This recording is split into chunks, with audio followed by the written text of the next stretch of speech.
Sraigtasparnio startui naudoju taip vadinamą prancūzišką startą, kai su viena ranka paimi priekinės eilės, o su kita galinės. Taip galima kontroliuoti sparno priekį ir galą vienu metu, o posūkius tiesiog kryžmai judinti rankas. Ir kas svarbiausia, starto metu galima prisistabdyti sparną ir tada tave neišmeta į orą.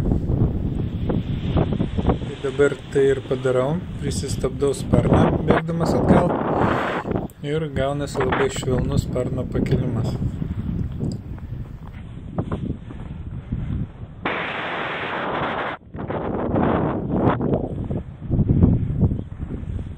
O, net čia kelia. Hei ho, pafilmuok mane.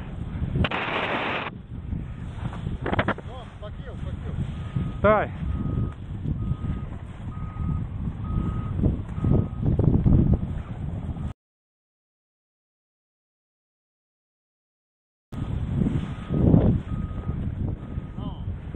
Nuo žemės metras yra.